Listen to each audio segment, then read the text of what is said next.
Welcome to the In the Tank podcast. Get ready for an hour of hot 40K goodness coming in your ears. You're in the tank now, baby. We're live. We are indeed live. How you doing, my man? I am banging me, as always. How are you? I'm very good. Welcome to In the Tank, episode 14. Fuck. I know, we're getting there now. We're getting there. My name is Russ, aka Count Ruscular, and I'm here with my mate Ed. My name is Eddie, or Ed for the uninitiated. Yeah, Ed Meister. Welcome. Who you should have some awesome news right off the bat. I will step aside to let you get your awesome news out of the way, which is you went to the LGT recently. I did, and I survived it, and I made it back in one piece, which is amazing. No, it's great fun. Only just, yeah. We had a really good tournament, like genuinely really good. One of our guys from Try Hard made it into the final sort of top 8 or whatever it was. He went 5-1 in the end. He lost to what I believe is the world's top AdMech player, which was a very hard game. I think he had the odds stacked against him a little bit in that one, bless him. But he won Best in Faction Marines, absolutely incredible. Your boy here, I went 3-2, which is 3 times better than I did last year, because at LGT last year, I just shit the bed completely and I went 1-4, because I basically had like a hypercrypt list without any screening in it, and I was an idiot, and I just came up against loads of melee pressure lists, and they just pushed my bumhole in, basically, all tournament. But I still made it through to the end. This time, I had a really good games against everybody. Like, all my opponents were an absolute pleasure to play against, which was fantastic.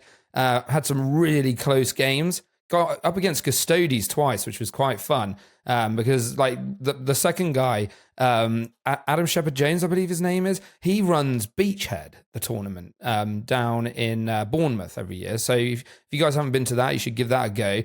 We had a great game, and he just basically put his whole fucking army in the middle, and I was like, oh shit, right, I've got to deal with this now. So I just had like a million wraiths pecking him to death all game, and it was only like a 4-point victory to me, so it was a real close one. Really good opponent. And then in my last round, I played, I think he's an ex-WTC Team France player, so you know he's good. And he was playing Sisters, so you know he's definitely, hard. Oh. And we had a fucking game and a half, I tell you what. It's probably one of the sweatiest, in a good way, games of Warhammer that I've played in memory. Sweaty. Go on, what are you going to say? First game against Sisters, right? Ever? First game against Sisters ever. And boy, do those ladies hurt. Fuck me. They've got this like squad of flamers. He was playing the Penitent. No, is it not Penitent? It was the Flamer detachment. Bring us a flame. What it's called. Bring us a flame. That sounds it. And he had this like 10 lady squad of flamers that basically could like pop out, shoot me with like dev wounds and loads of fucking shit. And they had like 40 flamer shots or something ridiculous. They absolutely just melted anything they looked at. And then they get to fuck back off and hide again. So I was like, oh. And that unit basically won the game. Were they the jump pack lasses, yeah? Yes, the jump pack lasses. You're referring to the Seraphim. Yes, Seraphim. That sounds right. They were amazing. But we had like a really swingy game, because there was like some rolls that Illuminor Zera stepped out onto the middle of the board, turn 1, right? And he was just like, try and kill me. This guy put his entire army into Illuminor Zera. Literally fucking everything. I had like 2 exorcists, the whole, like the Palatines and everything, all of them, like point blank to Illuminor. And he was just like, I'm just going to BRB entering the Matrix. And he just lived somehow through this whole turn on like 1 win. The guy was like, I just don't know what to do. And I was like, I don't know what, that should not have happened. But yeah, it was a really swingy game, really close in the end. And then he did a really epic play in the last turn where he basically yeeted the Seraphim forward, shot something, and then jumped onto my home objective. And then in my last turn, I couldn't quite kill them, which is really annoying. And then he basically managed to burn my home objective and win the game, which is clutch. But a banger of a game, really genuinely a banger of a game. Great opponent. So it was good reports all around. We had a good LGT. Really good fun. Congratulations on going 3-2, but that's really good. Yeah, I was happy with that. Really, I wanted to go 3-2. So especially at like a high level event like that, like where everybody's bringing the thunder, right? Like that's serious. That's like serious. Yeah, it was good. Serious shit. And the Sisters are solid, man. Like, Bringers of Flame is the most competitive Sisters build. And yeah, they're fantastic. They're really good. I just want to run Penitent, and I just want to do it because it's fun. Yeah. But like, but yes, they are the competitive. Like, I have to build. say, I did the rudest thing I've ever done to anyone in a competitive game. Basically, he put out the what's that, Morven Val, right? And what are those things called? Those suits, what are they called? Paragon War suits? Nundams. Yeah, the Nundams, right? Nundams. So he put her out with her Nundams on the midpoint to come and like deal with Zeras, okay? My race were waiting behind the wall, and they can fly over and do mortals, and then they end up outside of movement. I flew over and killed 2 out of 3 of the Nundams with just mortals, and I was like, oh my God, that's rude. And then we tied her up, and we killed another one with like pistols from Dev Wounds and something like that. And then she was stuck in combat, and then the other raid squad that wasn't stuck in combat flew in and killed her with mortals, and then released the other raid squad that went off and did other stuff. It was great. So rude. That is one thing that is slightly an issue about the Nundams and kind of Morven Val in general. They're very punchy. They punch very hard, actually. Like, because especially if you give them multi-melters and stuff, like really nice. Especially in Sisters, because of the synergy around miracles and stuff, right? Yep. The one issue that you have is that, and the same with Sisters in general. And weirdly enough, you described this best to me, which kind of pitched it in my brain, really. If you consider that, like, Sisters are like the Imperial Eldar of setting, right? Even what looks like a hard unit, like those Paragon Warsuits, aren't actually that tough. If you can, like, get some damage in, they just die. They just straight out die. Mortals especially seem to shit on them. Yeah. So yeah, absolutely. So there you go. But, like, no, well done, mate. Very cool. It was a good game. Really cool. Good tournament. Enjoyed it thoroughly. So definitely a good one. Well, I had a less glamorous hobby week. Go on. I literally just get stuck in with my Deathwing Knights. However, I would go as far to say as they are the nicest unit that I've ever painted. So I'm currently like literally hacking my... Would you actually? That's very kind of you. That's stunning, mate. Did you... Thank you very much. That's very kind of you. Yeah, no, brilliant. I do think that I've leveled up my painting game, and also trying to do 10 at once, although I'm losing my sanity, it is the most ergonomic, economic way that I'm painting. Really, I should have done the 10 jump packs. Batching them through. Same. Yeah.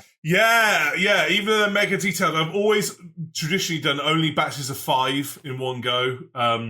But yeah, I'm really glad that I'm doing 10 in a go, because then I don't have to do then another done, 5 and right? feel like You can get them on the gram, get them out there. Let's go. Exactly. We will exactly. For sure. Although the new Vespids look so fucking sick. Oof. And the data sheets came out for those. Oh my God, they're spicy, Ed.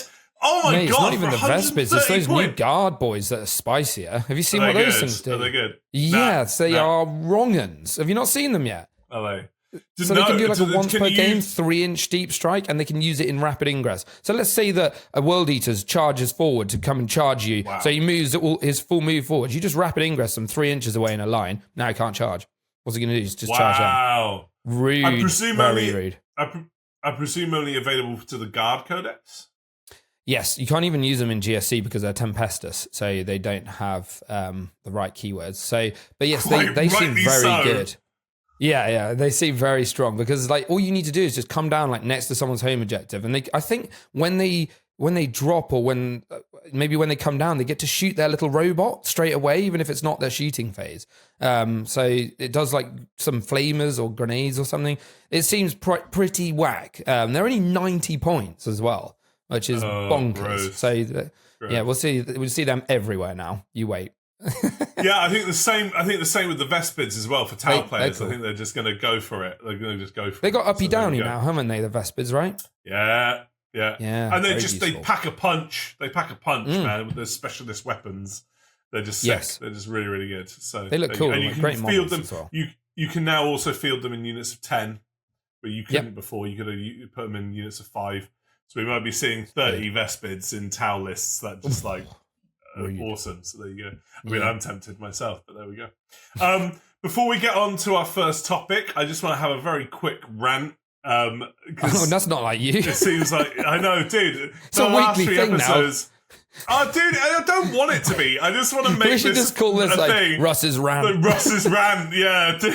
Absolutely. Rant. What? Okay. Games Workshop, come here. No, come here. Yeah. If you are going to spend millions of pounds or thousands of pounds on revamping websites, make them better than what you had before. Why? The Warhammer community website, which is a website that I live on, to be fair. I actually love that website. I think whoever curates it and does that, I love it. I love to get my news direct from the source there. Why is that? Dude, it looks like a forum from 2009. It does. I'm just come on, dude.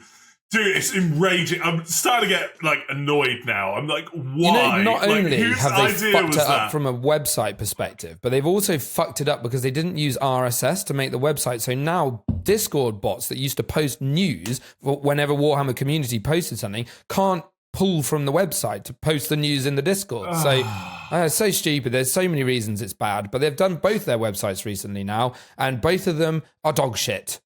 Back to the drawing board. Hire a web developer. I think they did, Ed. That's the thing. I think they spent millions on it. How old was he? 5? I think he worked for Lego, is the rumour. He was the Lego lad. Okay. But there we go. Fine. Don't mock Lego, mate. That makes money. If you want to invest in product, Lego is potentially worth more than gold in terms of its appreciation of value. I do love a bit of Lego.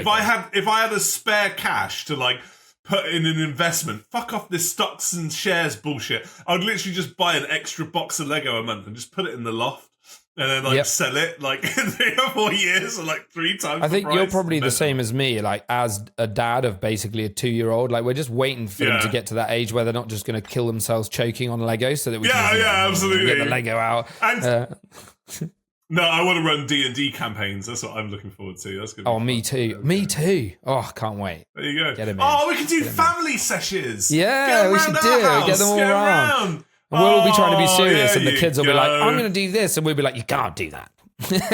I'm going to stab the barman. Yeah, I'd be like, oh. I feel like they'd be real murder hobos, young kids. I look forward to that one day. Yeah. Very quickly, before we do our first subject, comment, subscribe. Let us know that you exist out there in the world. Your comments are hugely useful to us, good and bad. Also, subscribe. Please fucking subscribe. Please subscribe. Yeah. And check us out on the social medias, our Instagram. We need to get TikTok sorted. We'll do that soon. We'll get that sorted. We do. But yeah, all good.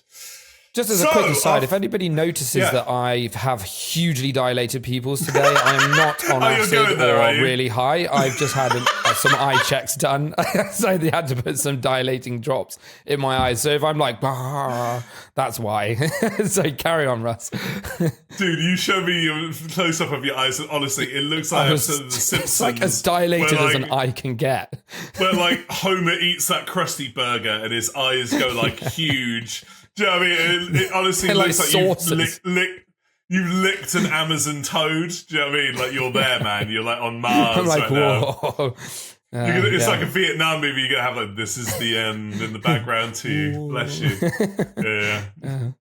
Anyway, yes. So do all the socials. Thank you. Right. Let's get on to our meaty topics because we've got three really cool topics today. I'm actually really looking forward to our last topic. But our first topic was something that you alluded to earlier in, I can't remember what episode it was, best ability names. Now, we're going to try and rattle through these quite fast because we've got a few. And what we mean by that is, obviously, a lot of data sheets have abilities that have flavor names as well as, obviously, the abilities that they do. And we're talking really about the flavor names, but we'll also explain the ability very briefly associated with it. I've got 5. I don't know how many you've got, Ed. I've got 3. Okay, I might not do all 5, but we'll see. That's fine. I think I've got 3. Do you want to choose one? Oh, maybe I have 5 as well, actually. No, I think I have 5. So the first one is my boy Astorath. He has an ability called Redeemer of the Lost.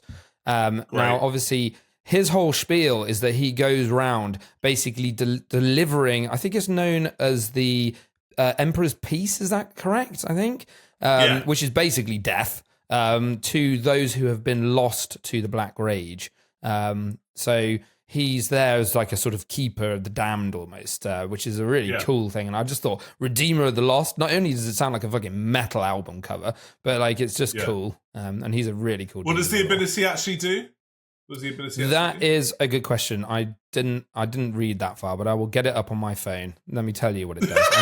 I cut it off because I just wanted to look at the names. Oh, you lame boy! That's the wrath. Here we go. See, I'm so organised. I got everything down. While this model is leading a unit, each time a model in that unit is destroyed by a melee attack, it basically fights on a 4-up, has a fight on death, and then it's removed from play. Brilliant. So it kind of works as well with the whole theme. Yeah. So that's my first one.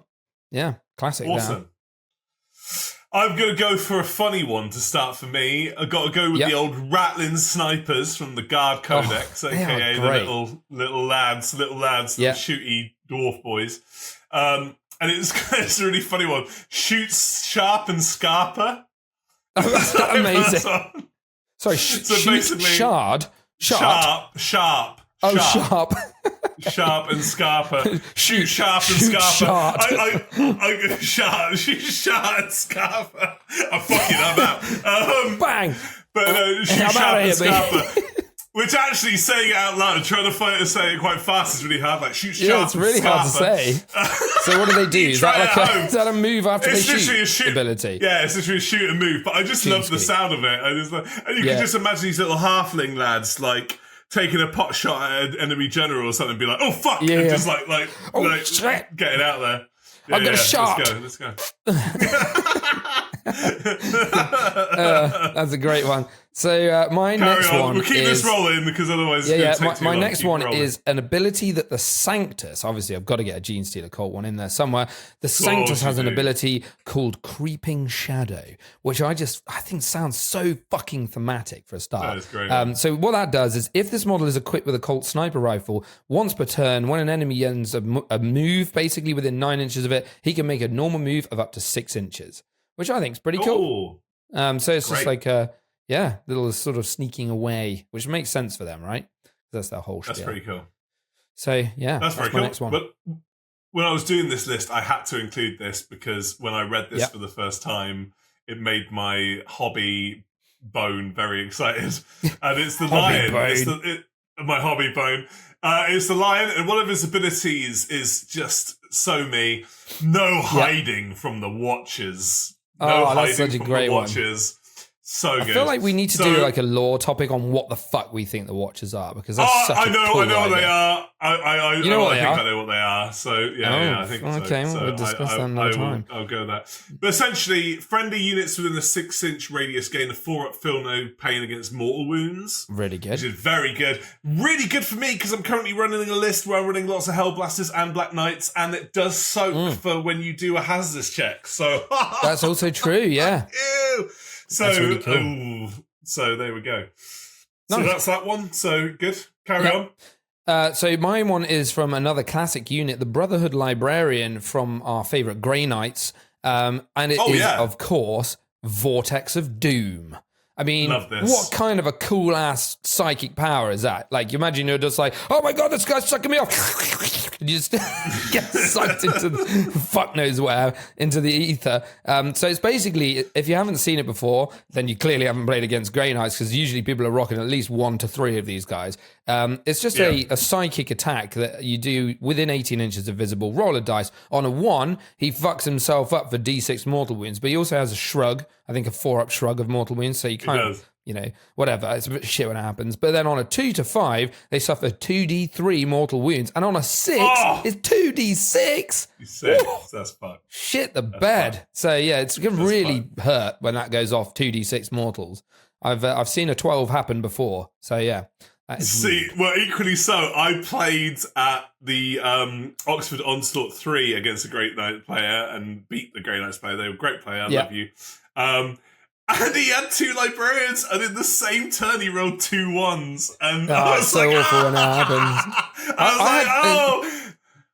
In the same tournament, I might play the same guy, but I had somebody do the same thing with, he had a Grey Knight Librarian come down and basically tried to kill one of my lone ops because he literally stood right next to him. And he like shot him, got him down to 1 wound and then rolled the 1. And I was like, oh my, I'm so sorry. Yeah, it's in that sort of situation, it's like it's so bad. It's like that meme where it's like, you seem bummed, and it's like, oh no, I'm totally bummed. Where it's like, on one hand, you feel so bad for them because you're like, oh, that sucks, dude. And then the other part of you is like, oh yeah, fuck you. And you know the worst thing was he had assassinate as well.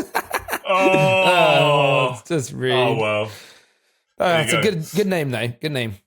It's a good name. Yeah, of course. I've got a couple of towels now. So my first towel is the old Kroot Farstalkers, which is a kill team at one point. They just have a great ability called Bounty Hunters, which are just, being a Mandalorian fan, I was like, that's a cool thing. Essentially, you just choose a unit at the start of the battle, and when you fight against that unit, the unit that has that ability gains lethal and precision hits against that unit. So you just go targeting that unit throughout the rest of the game, lethal and precision hits. Thank you very much. I'll take that. That's wicked. Thank you. So you just point to them and go, this is the way. Yeah, I mean, it's not... Yeah, exactly. But yeah, so I just love... Oh, I loved it. It's so good. Yeah, but I just loved the name. I thought the name was banging. No, great name. Great name.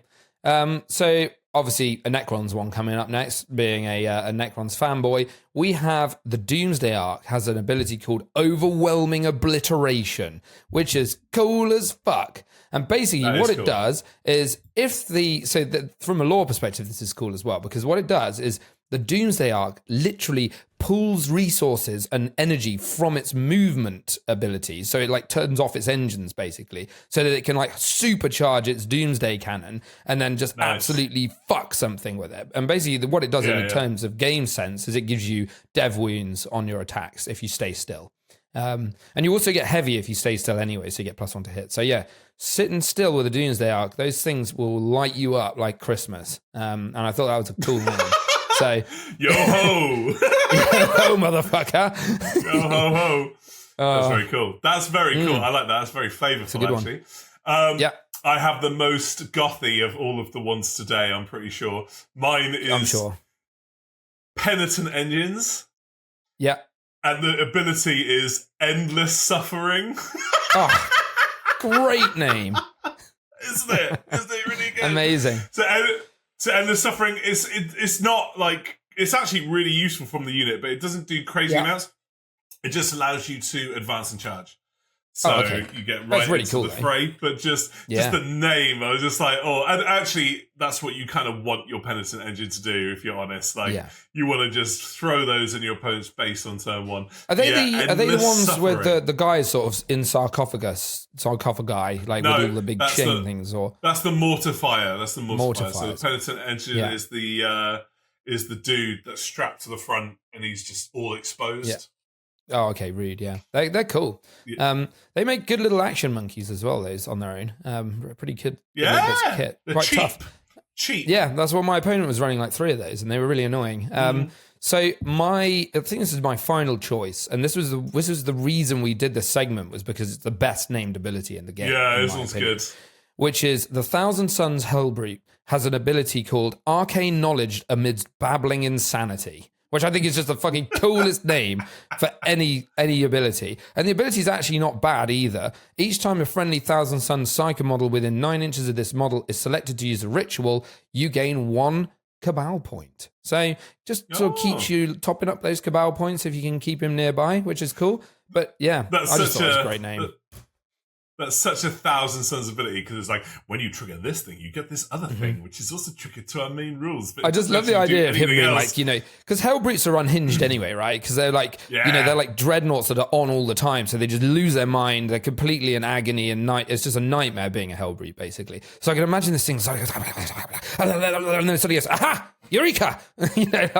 Has like a split second of like clarity. It's a really cool idea. Although I've just thought of something that's a bit weird about Hellbrutes and Thousand Suns in general, right? Go on. Because Thousand Suns, you'd have to be a high-ranking... Yeah. You'd have to be a high-ranking dust, right? Thousand Sun to be put... Yeah! You're full of just dust, right? When you get cracked open. So you'd have to be a high-ranking Thousand Suns person to then be put inside a Dreado. Which kind of makes sense for the arcane knowledge side of it. So they would have once had to be a sorcerer.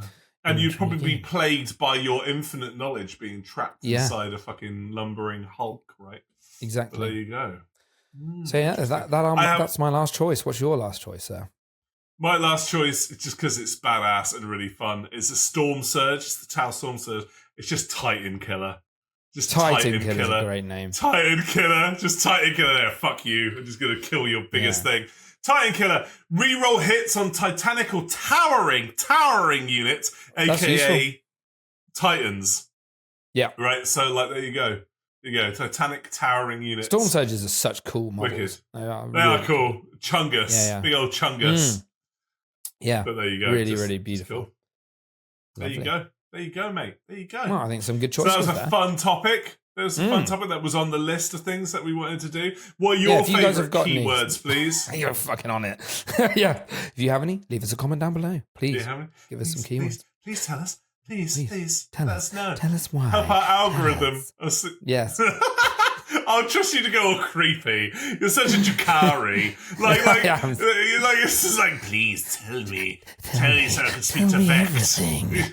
Tell me. I forget that you do voice acting as well, because you just turn that on way too easily. Although I do feel sorry for your wife, because oh my god, I'd just be tormenting her whispering in her ear. No, moving swiftly on. God, that's going to give me nightmares. Did you feel the hair go up on the back of your neck? Okay. Oh, god damn. So weird. Such a weird... I love you for all of your weirdness. No, you're not. You're certainly not. You're just sitting in the cuck chair, mate. But there we go. Yeah, exactly. Right, okay. So moving on. So anyway, carry on. Moving on from that, why do all hotels have a cuck chair, though? Seriously, I don't know if you've ever noticed this. Every single hotel room has a cuck chair sat facing the bed. Like, I don't know if you guys have ever been in a hotel and noticed that. But, I think it's because if that is where you're at, like, I mean, fair play. I mean, whatever. I used to just put my clothes on it, but ever since finding out that it could be a cuck chair, I'm like, I'll probably put my clothes on the desk. Think of how many asses are like been on that chair for they're always that stained purpose. As well. I think it's because you never want to probably do that kind of thing at home, right? So you'd always have to like book it elsewhere. So that's probably Savage. Why, you know. Yeah. Oh god, dude, fucking hell. Yeah, we'll do another lore segment at some point. Which Primarch is most likely to be sitting in the cuck chair? Yeah, I know the answer to that question. That is Korax. Yeah, so do I. Moving swiftly on. Nevermore. Nevermore. Oh god! Look, we go down a dark path here. Okay, let's move on from this. I'm trying to rescue this now. But I'm just pulling you down. With these like lightning claws. Stop! Enough. You're taking it too far. I'm dying. I'm actually dying. Well, it's been a good run. It took us 14 episodes to get cancelled, and it would be the fucking cup chair that did it, wouldn't it?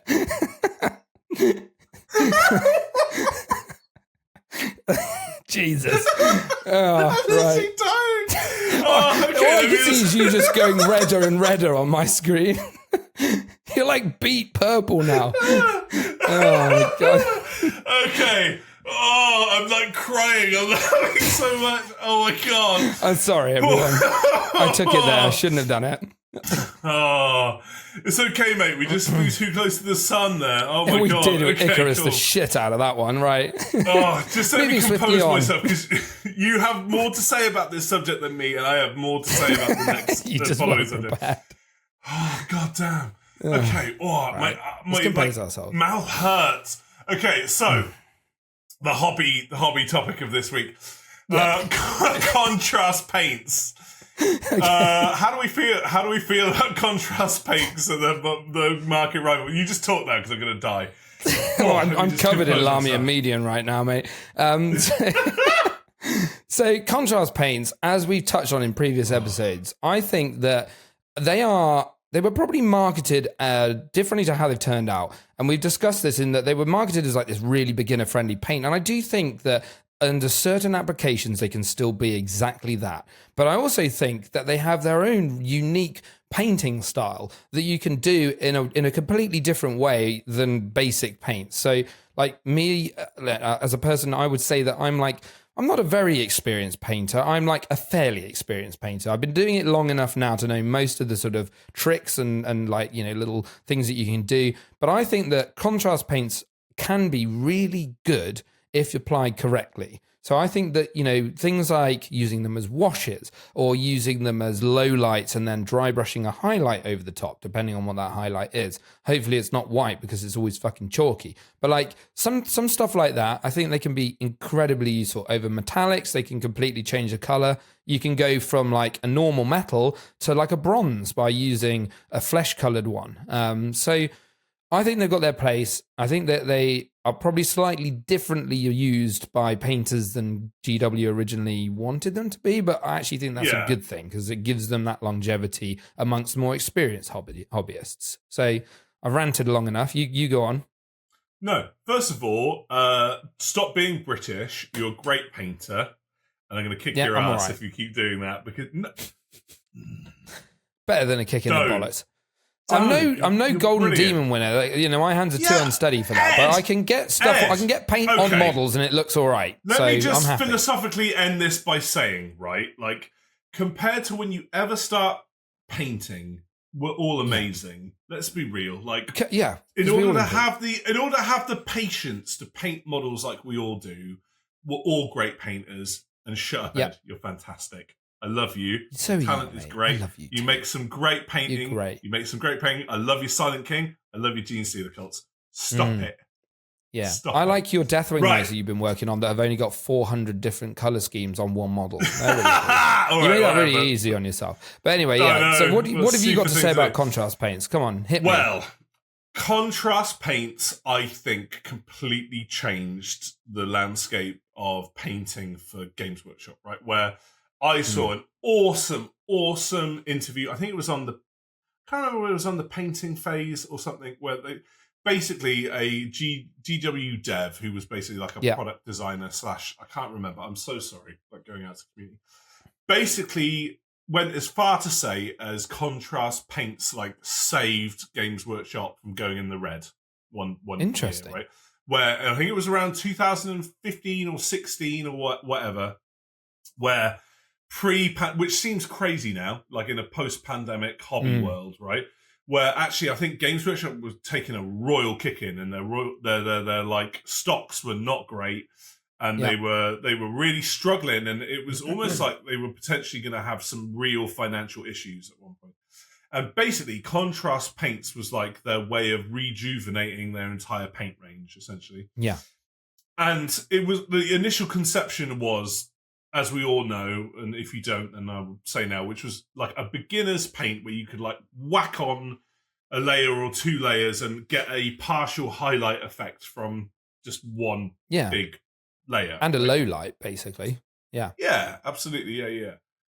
Actually, I weirdly, I find the ironic thing about that is that I don't think that's actually playing to the strength of how contrast paints work. And they're probably the most diverse paint range that GW have ever done, and I totally can see the value of them depending on what project that you're doing. It's just for me, as a Dark Angels person, for the most part, a lot of my schemes are quite dark, so I can't really utilize them to the best effect unless it's some sort of wash. Sure. Yeah. However, when I was doing my sisters, and I was just every now and again I do a sister, I do my dude. Sorry, right? We just discussed, like, don't. So because I take a step out to do some sister stuff every now and again as a palette cleanser, right? A lot of the schemes that I'm doing for that is a lot lighter, and as a result, I'm really starting to understand how useful contrast paints are, and also for my crew. And I eventually get around to my crew and stuff like that. Like, again, really cool. Anything non-metallic. Brilliant, right? And I actually think they're very high skill level paint use, right? Like they're really, you've got to work fast, as we've previously discussed. I know that you use contrast for a lot of your projects. I use them right? a lot. Like yeah. Nice. I lean on them and a in lot. Terms, I think they're great. do they really help your process speed? I think one of the things I like about them is that they're basically pre-watered down paints, and I don't have to mess about with wet palettes or anything like that. I don't have to be watering down my paints. And the other thing is that I've just got so used to the way that they work now, and I think that they've got so many varied applications. Like, for example, if I was going to paint Space Marines and I wanted to do the Imperial Fists, what I'd probably end up doing is, like, I'd spray them white. I'd probably hit them with just a low light, like, I don't know, like a flesh colored sort of thing, or sort of like a sepia tone kind of wash to get all that low light. And then I'd probably just dry brush them white and then hit them with something like Imperial Fist Yellow, because then I've got all of that. Because the Imperial Fist Yellow is a really good one. It doesn't have low lights dark enough. So then if you get that dark low lights in first and then put it on afterwards, it looks amazing. And you don't even really need to highlight at that point, because the white's kind of doing the highlighting under the contrast for you. So you can skip corners, cut corners rather. So like that's what I like about it. And as like someone who loves beginner friendly ways to paint, things like that are awesome. I'll probably do a video on my other channel at some point about like a really easy to do Marines/Chaos Space Marines paint scheme, because I just fucking love that shit. It's like metal contrast paint done. You know, pretty much. Yeah. Awesome. No, that's cool. I love what you've done with contrast, actually, mate. Like you make it look like a bit of an art form. It obviously is. It's trickier on big panels. That's its downfall, is big panels. That's where it's hardest to work with. But you can still do it. Yeah. I mean, I would never reach for a contrast for a vehicle project. Really, I think one of the downsides to contrast paints is how expensive it is. Like they're like fucking £5 a pot now. It's like $4 something a pot. It's a lot. Like and because it's pre-watered down, it doesn't go as far as regular paint. In terms of the actual stuff. That's one of the downsides. I mean, the main sort of competitor that I know of this is obviously the Army Painter speed paints. Which I think, have you used those before or not? Do you know what? I went through a phase of using them on my Deathwing, and I created like there's one called Bony Matter, which was really good for the recesses of like my Terminators and stuff. But I found, and I don't know whether I applied it wrong or I think it was the wrong temperature, but it was just too hot over the summer. Right. But it started like cracking. So like when it went on, it started going like all crackly, and I did shake well before applying. And I looked online, and that was not an uncommon element of it. So I don't know what awesome alchemy that GW have got going on in terms of their supplier, where it just works and it's just great every time, right? But the Army Painter stuff, the colours are really nice, and it's a bit cheaper. But my opinion is, if you get an effect where unfortunately it cracks and it looks shit because it's cracked afterwards, messes your model up, right? Yeah, it's not good, mate. Yeah. So like, I don't know. I think GW kind of have a bit of a stranglehold there.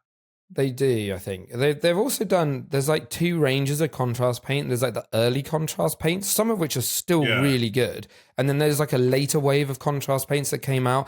And those are fucking incredible, most of them. There's a couple of outliers, but like most of them are really good. Things like Imperial Fist Yellow one, I can't remember what its exact name is, but that one, it's so yellow, it's incredible. And like Frost Heart, there's loads of really bold colours.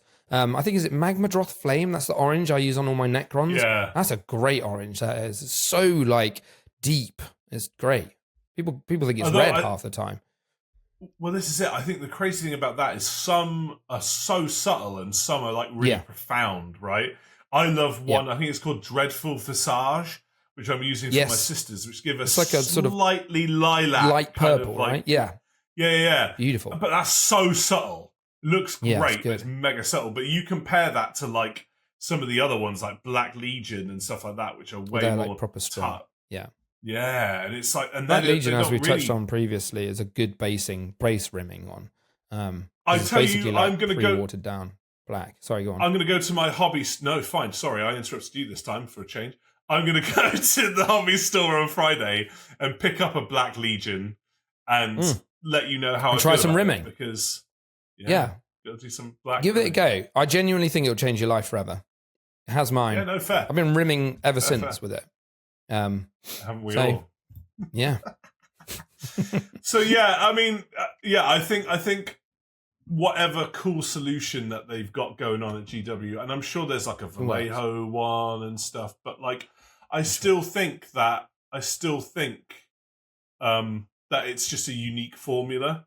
You know, I don't really see like Too Thin Coats and other companies and stuff copying that kind of thing. And I think a part of it is maybe it's just too difficult to like get the exact viscosity and the testing, because I imagine you would have to go through like months and months and months and months of rigorous testing and waste so much formula in order to work out how that applies the best way possible. Because obviously every pigment reacts differently to certain, you know, things. We kind of take it for granted, but I think the science of making really good paint is actually fucking a dark art, right? Yeah. So I think that where I criticize GW, well, I have been doing apparently recently quite a lot, right? The one thing that I will say is like, well done for creating such a unique and such an incredible paint range that no one really thought to do before then, really, and actually, as I say, probably completely rejuvenated GW and also quite a lot of painting in, you know, across the board. Like brilliant products, like contrasts are amazing. Like let no one tell you otherwise, and no snooty people being like, it's only for beginners. It's not actually. They're fantastic paints. Go and try some out. Like you won't be disappointed. They're fantastic. And also, like, if you guys in the comments have actually tried other ranges of similar paints to contrast, you know, the Army Painter, if you've had a better experience than Russ, leave us a comment down below, because we're always up for trying new paints, because I know there are other ranges out there. I think there's one that was done with a load of content creators where they each sort of did a different paint. I can't remember what it's called off the top of my head. But just leave us a comment, because I always want to try new and different paints. And if they're good, we'll give them a go. Definitely. So yeah, leave us a comment.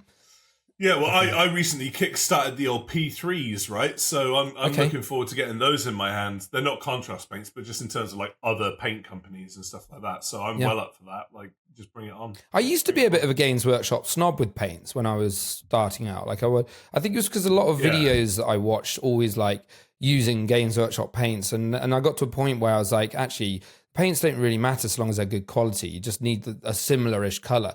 And you don't even need it to be exactly perfect. Like, and a lot of people are like, I have to have rust grey or whatever it is. You don't. You can have an equivalent, but just make sure you're consistent with it across your army. That's all you need to be. And also, there's loads of online sources to help you paint match between ranges as well within a certain thing. So if you do want to do it, and also the Too Thin Coats guys, I think because of the background of who Duncan was and stuff, he has a chart with every wave of release of Too Thin Coats where he goes, right, if you want this is the equivalent in Citadel, this is the equivalent in Army Painter, this is the equivalent in Vallejo. It's a good idea. If you have always been a Citadel snob, as Ed said, like do branch out. Like seriously, like you may find, like on my painter, I would say I'm about 70% Citadel, to be fair. Yeah. And then I actually love some other colours that I lean on really heavily, especially my whites. I get a lot of my whites from Too Thin Coats because they just don't turn to chalk. So, you know. No, I'm the same. I do still have quite a lot of GW stuff, but I think like if you look at my Necrons, the gold that I wanted them to be was like this sort of ancient weathered gold. And I just couldn't really find the right gold with the Games Workshop stuff. So I think I've got a Vallejo one. It's called like Old Gold or something. And it's such a nice paint. It goes on a bit funny. So you have to dry brush it in like 2 stages, but it's really good once it's on. Well, like one of the most famous GW paints of all time called Tin Bits doesn't exist anymore as a GW paint, despite the fact that it's like a lot have disappeared. A cult classic. So there are some great paints in their back catalogue that have just been cycled out for whatever reason that do exist in other ranges as well. Check out Tin Bits. If you're an orc painter and you haven't used Tin Bits, sort your life out, mate, because they're fantastic. That's such a great colour for orc metallic. But there we go. It is what it is. Right. Last subject, and one that I have been wanting to talk about for a long time. I have done quite a lot of research into this topic, and I have listened to quite a lot of talking heady theories in regards to this topic. you have said that you're not massively clued into this one, which is interesting. I have done no research. And so I'd be interested to see. So what I might do. So you haven't at all. You haven't. Okay, I'm going to introduce the topic now, and I will pass the floor and just see if you've got any initial things, and then I will just theory dump on you because I've got quite a lot to say about this subject.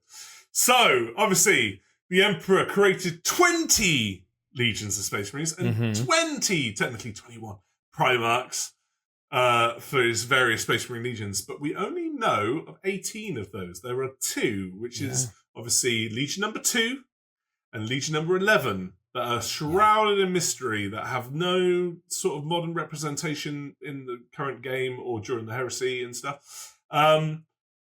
It's a mystery. I think obviously it's a cop out really, because it's so that you can project your own idea of what you want those to potentially be. But there's been quite a lot of theories over the years as to who these mysterious legions were. Do you have any idea, Ed? Do you have literally any idea?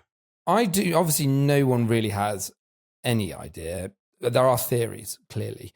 My personal theory, and this is something I love just because this is an area of the map that has been largely unexplored. There are some things that have come into the lore through this, but only in dribs and drabs. There is a area of the sort of, I think it's like the segmentum obscurus, but it's called the Ghoul Stars, which is basically like an area of the map of the galaxy that's basically just like, it's super fucked. It was like ancient alien civilizations up there, and we don't really know what's going on. There's some really weird artifacts that have come out of there, and they are real in the lore. There's one that if you, I did a short on it a while back, which is basically where it's like, it sort of merges with you. You basically wear it and it like merges with you and sort of slowly but surely changes you into like this alien monster. And you basically, it makes you immortal functionally, but it also sort of slowly transforms you.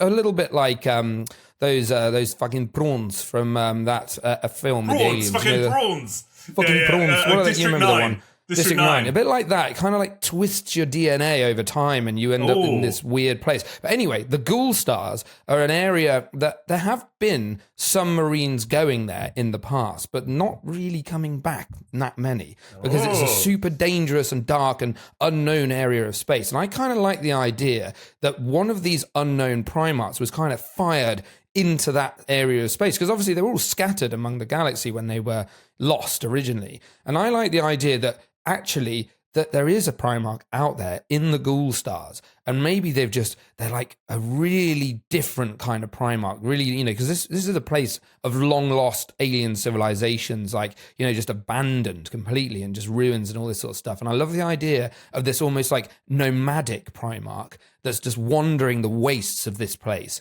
and just sort of like slowly but surely shifting and changing into this real like hunter, like a hunter-gatherer kind of, like you'd be imagining them all cloth like desert garb, that sort of shit. And they haven't got a legion, it's just them. And I think that'd be a fucking cool idea for one of these lost Primarchs. So that's where my headcanon's going with it. But what about you? So interesting. I like that, by the way. That's very original. I like that. Very cool. Very cool indeed. So, in order to like gather my thoughts and feelings concerning Legions 2 and 11, we know they were found, right? And they have been mentioned like 3 times in the lore, like previously, right? The most notable examples were an offhanded comment, I think, by Lehman Russ saying that he obviously eradicated one of them from existence. Right. Or that he had done it before in reference to taking out the Was this like Sons. post-Horus split, or was this pre-Horus split? No, I think it was pre-Horus split. All of this happens pre-Horus during the Great Crusade, right? All of my theories are around that, right? 2 other Primarchs that have talked concerning the missing Primarchs. One of them is Horus himself, where he got absolutely schooled by Malkador because I don't know if you've heard about this, but it's one of my favourite lore moments pre-Horus Heresy during the Great Crusade, where basically Horus was disgusted about the fact that the 2 statues of Statue 2 and Statue 11 were turned to rubble in Terra and were completely destroyed and eradicated, and he was fucking furious about it because he was always like pro-Primarchs and grow their position within the Imperium. To the point where, for whatever reason, obviously the Emperor was like, no one's going to talk about these two Primarchs ever again. If you do, then you're in deep shit. Yeah. And basically, Horus went on a massive rant, and Malkador was in the room, and he was like, he was talking about them, and Malkador basically turned to him and he was like, don't you fucking say anything. Don't even speak their name. And Horus was like, how dare you? We can't ignore the fact that they were part of our culture or whatever. To the point where Malkador psychically spanks Horus and basically chokes him out and almost kills him. To the point where Jagatai Khan and like the other Primarchs in the room have to be like, whoa, uncle, like, stop. Like, and Horus is like dying. He's like choking out, like dying, which is making the severity of what's going on. Basically, yeah. Yeah. Basically, right? So that's fucked up to the point where Malkador would be like, you are never fucking talking about these guys ever again, right? The other origin that we have is concerning Sanguinius, when he's like reflecting internally on like his Red Thirst issue that his thing, and he's basically freaking out internally, and I think he talks to Horus about this, that he does not want to happen to his legion what happened to, I think it was number 2, where obviously because the gene flaw in the Blood Angels, like he doesn't want them to be eradicated due to a gene flaw, right? Interesting. So by expanding upon who the Primarchs were, you kind of have to talk about the design of all of the Primarchs at their fundamental root, right? Where it's very apparent that the Emperor created almost like contingencies within the 12 Primarchs, so that if anything would happen to one, you would always have a backup one that would always replace that one, right?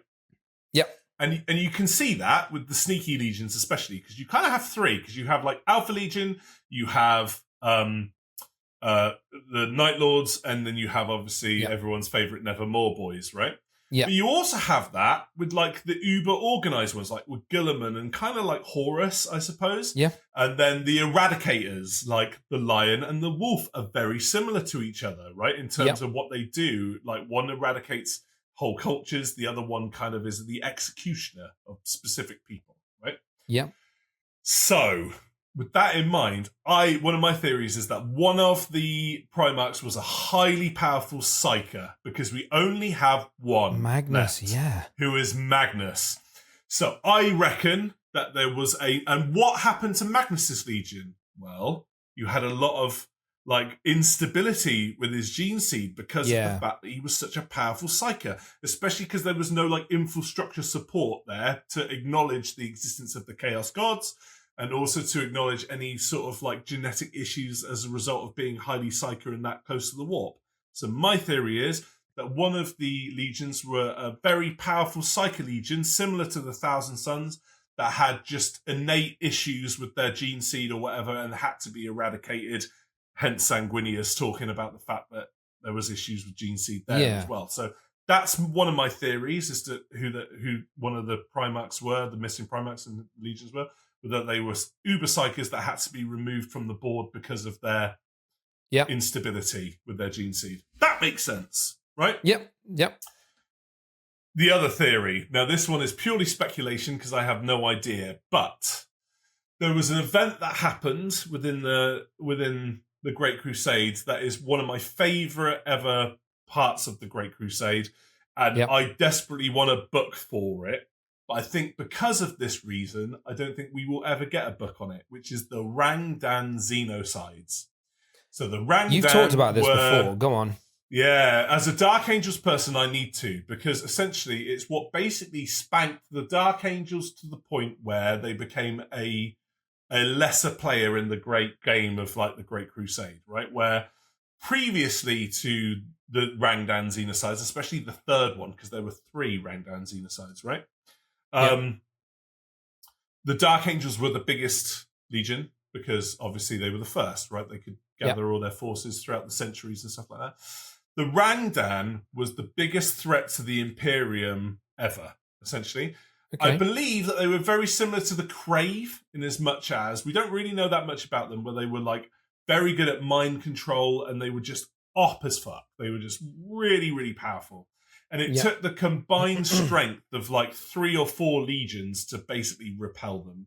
And on the outskirts, similar to where you were at, by the way, on the outskirts of galactic space, because the Lion A is the exterminator, and the Dark Angels were always pushing like the Great Crusade further and further in terms of exploration and stuff.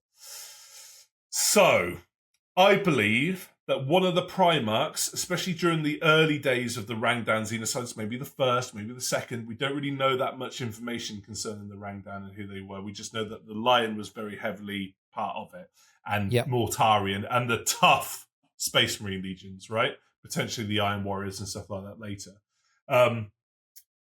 My theory, and this also ties into the theory about the contingency thing, is that the other Legion of Space Marines were a very Horusy, chop the head off the enemy, deep strikey. Because one of the key things about the Sons of Horus was they're almost like Vanguardian tactic of like deep strike in, like take out chapter command and do as much damage as quickly as possible in a very strategic spearhead that no other Legion again does, right? That whole pinpoint this also makes accuracy. Exactly, right? If you're Legion 11 and you are working with the Lion and some other legions to take out the Rangdan, and you are that spearhead, you go deep into Rangdan territory and you get fucking mind controlled and get turned to the side of the Rangdan. Interesting. You have to then be executed by your other bros. Yeah. That's what I reckon happened. So that's I a really cool theory. It was during, thank you, that I reckon that it was part of the Rangdan Xenocides, and I reckon that they were the first people to make contact with the Rangdan or to fight them face on because of the style of warfare that they had available to them, and they just got absolutely decimated and basically became like a puppet meat shield to the other legions. Interesting. And the Lion had to grimly, in his duty, eradicate his previous brother's legions or sisters. Turning back to that is really cool. Like turning back to the original, sort of like the second Legion. Do you think that there was sort of like a hint of heresy there, like a pre-Horus heresy? Maybe. Because obviously the whole linking with the warp puts people, psychos, at risk of that sort of, corruption, etc., more so than others, right? Apart from obviously the Grey Knights who are all about their sort of purity, etc. Maybe these guys were a little bit, like you said, a bit more unstable genetically. Maybe they were more potent psychers than Magnus and his Legion, but they were because of that even more easily corrupted. And maybe they were like the first taste of that corruption, and they were just stamped the fuck out. And the Emperor was like, "We don't talk about this." Yeah. That's actually a really good theory as well. It might not have been due to like gene instability. It might have been because they learnt about the Chaos Gods early, and in order to like suppress that information, because how could you do that if it was an entire legion of psychers, right? Yeah. Like, when they're like raining fire down from the sky and everyone's like, how the fuck are you doing that? And it's like, there's so many things here that could have happened as well. Like, it could have been another legion, much like the Night Lords and much like the Blood Angels, that had that element of foresight. And maybe their Primarch saw visions of a future in which he saw a lot of, infighting between Marines, a lot of betrayal and corruption. And he maybe thought that the Emperor was behind this whole thing and turned around and was like, fuck this guy. Like, I can see what's coming. I'm going to turn on him now and try and strike him down before this whole mess happens. That could have happened, something like that. And then he just got absolutely bossed and were written from the history books, something like that. I do find it. That's a really, again, great theory, boss. Like, really, really cool. I just think that it seemed really weird to me that Magnus. I mean, to be potentially like all of the Primarchs are latent. They're pretty much all latent psychers to some or less degree, right? It just would really surprise me if in the Emperor's great design that Magnus would be the only hardcore psyker there. Especially it's quite strange, right? Is. Yeah, weird. Very strange. Well weird. Yeah. Again, because the Blood Angels and the World Eaters are, again, another pair. Like, they all come in pairs. If you really sit down they do. And lay all of the last legions out, they all come in pairs where they're like... What's the pair to the Salamanders? Because maybe they're the other missing interesting. Because yeah, true. I don't think the salamanders really have a pair. Yeah, maybe. No, they Again, don't. In which case, maybe they too were led by, is it an Eternal? What was it called? Perpetual. Sorry, I always get that mixed up.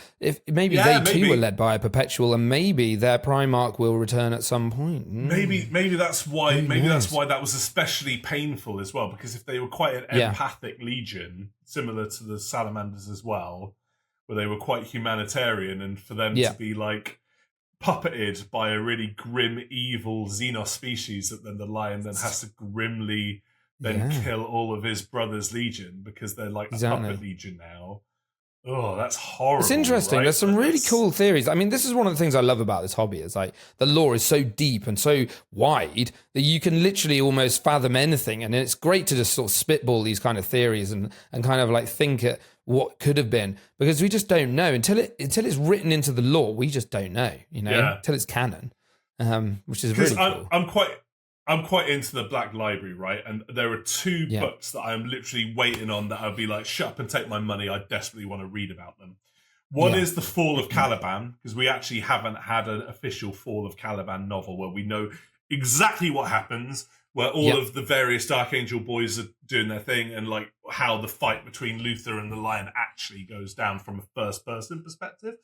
And the other one is the Rangdan Xenocides, right? It's just this mysterious event that happened during the Great Crusade. We know that it was like a S-tier threat, like a serious tier threat. Like, I know I like rag about how awesome the Dark Angels were, right? But up to that point, the other Xenos threat was the Crave, and they were fucking gnarly to the fact that like in the Lion Primarch book, the Lion sent like 8 Leviathan dreadnoughts down to sort out the Crave, and all of those like Men of Iron, I can't remember what they're called, but they're gnarly. They're basically like the Men of Iron AI robots that he's got. I don't know if you're aware of these, right? That the Lion has like in the depths of the rock, but they're essentially like AI robots that are like enslaved, that like Men of Iron that are basically enslaved by like. So they are actual artificial intelligence that obviously has been ruled out by the Imperium at large.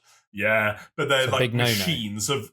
They're basically like automaton machines of epic levels of destruction that are like enslaved to the Mechanicus that he just like drops and just goes like, fuck you, and he'll just drop those in a battlefield, and he uses them against the Crave, right? So the Crave are hardcore, right? Yeah. But even then, it was something that the Lion could handle, in effect. The Rangdan, he could not. Like, it fucked his legion up. Pushed them all to the limit. Yeah. And wrecked his numbers. Like, halved his numbers. Like, 2/3 his numbers. Which is crazy if you think about it. Dude, mad. The First Legion were ginormous. At the beginning of the Great Crusade, the First Legion were huge because they were the archetype legion to which all the other legions basically based their right of war on, right? Sure. And by the time you got to the Horus Heresy, they were still a threat, but they were nowhere, because obviously due to the reunification of Caliban. Sure. There was like, they were nowhere near the numbers that like the Ultramarines and stuff were, and they were like double the size of them at their height, right? So whoever the Rangdan were wrecked the Dark Angels good and proper.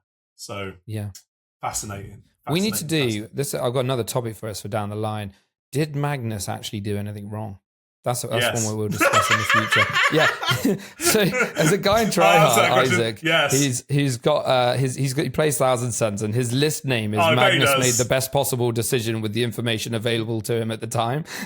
Which I think is great. What a load of bollocks! I mean, we will talk about that subject at great, and bless you, Isaac. Is it? We will.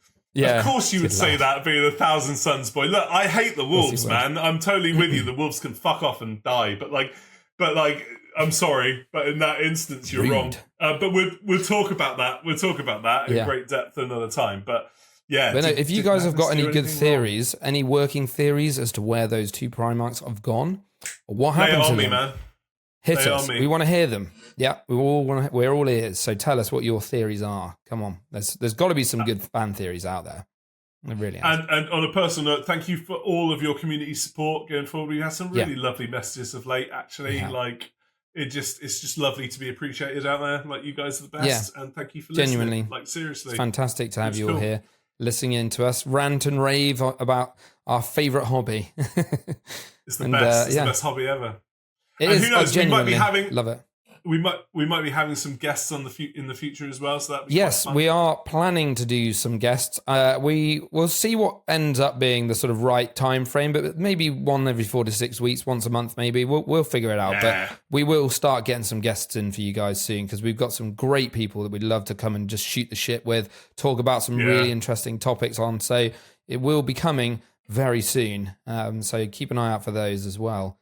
And we'll make sure we put them all over the place, as we always do. See, I'm sitting on my chow now. I'm going to be a good boy and not blow out everyone's eardrums because I'm learning. Yes. I'm learning. I've told you off about it enough fucking weeks in a row. I just want to shout chow at the top of my lungs. Yeah. But I will just make do with just a very demure chow, everybody. Well, thank you very much for tuning in, everybody. Have a lovely week, and we will see you next time. Thank you, Ed.